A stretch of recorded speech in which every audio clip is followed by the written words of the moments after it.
Corneria, fourth planet of the Lilat system.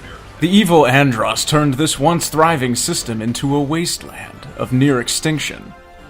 This is the opening crawl to what is, without a doubt, my favorite game of all time, Star Fox 64. It's one of the very few games I continue to play regularly to this day, and one I've bemoaned the lack of a true sequel to for the last 10 years. With such big shoes to fill, could Star Fox Zero meet my expectations for a true Star Fox experience, or even manage to supplant the original? For a hardcore Star Fox fan like myself, Star Fox Zero is a nostalgia feast for the senses. What struck me most was the inclusion of the original dialogue throughout the game, and it's more than just the ubiquitous, "Do a barrel roll!" A great deal of dialogue, as well as other details like boss encounters, story points, and level design, are ripped directly from Star Fox 64. And while the rehash may turn some players off as a lazy cop-out, it had the Star Fox fan inside of me giggling with delight. The trick is that very little of the rehashes are one for one. That is, yes, bosses return from Star Fox 64, but they may be found on different planets than before, or feature some second form that you weren't expecting. The R-Wing levels, i.e. the most similar to the Nintendo 64 version, are where the game really shines, particularly in its on-rails section. While gameplay is almost identical to Star Fox 64, aesthetically the game features a level of polish greatly superior to the HD 3DS remake. Most interestingly is the choice to keep the old game's blocky geometric environments and enemies, but giving it enough of the modern polish to please new and returning fans alike.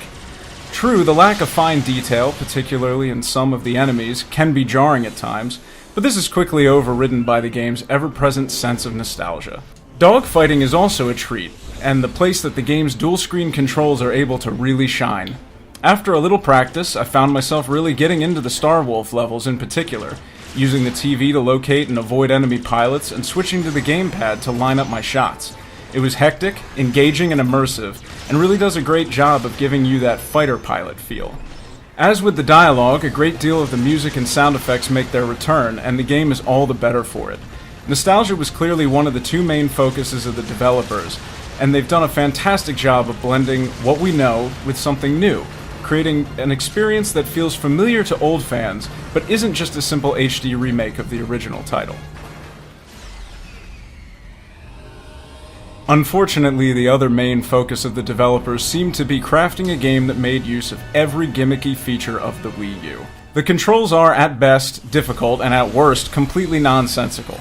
What works marginally well in dogfighting levels becomes a nightmare in what I've unaffectionately been referring to as ball cam levels, i.e. levels that shift your camera to focus exclusively on a boss or object in all-range mode, like turning on ball cam in Rocket League.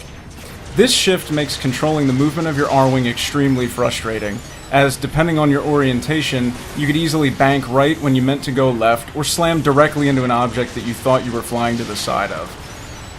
It wouldn't be so bad if I could simply focus on the gamepad in these situations, but no.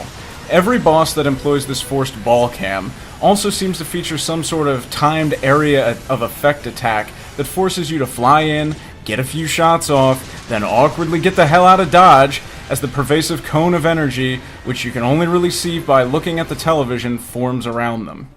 These are the game's most frustrating moments. I consider myself to be somewhat of a Star Fox 64 expert. I'm pretty damn good at that game, but I die a lot in Star Fox Zero.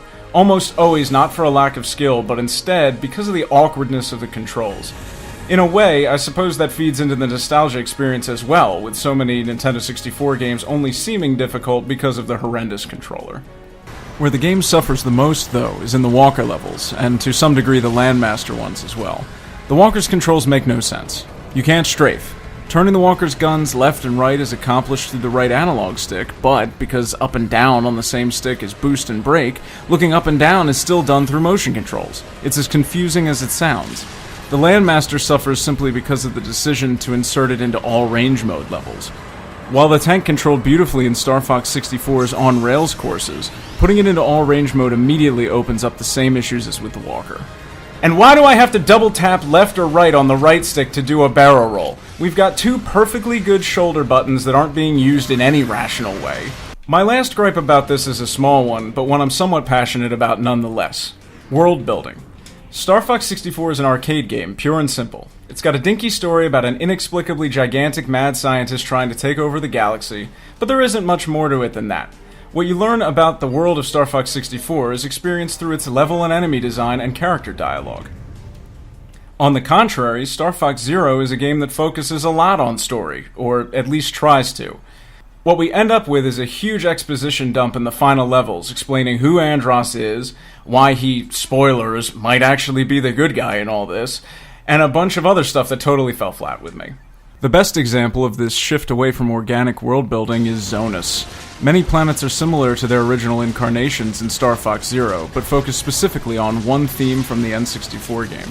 Rather than Zonus featuring a polluted sea and enemies that, because they've spent their lives living in acid, could only be damaged with bombs, world building, the developers instead decided to focus, bizarrely, on the spotlight shooting aspect of the N64 level, giving us a tedious and horribly slow stealth level focused on hacking into terminals via your equally slow and tedious gyro wing.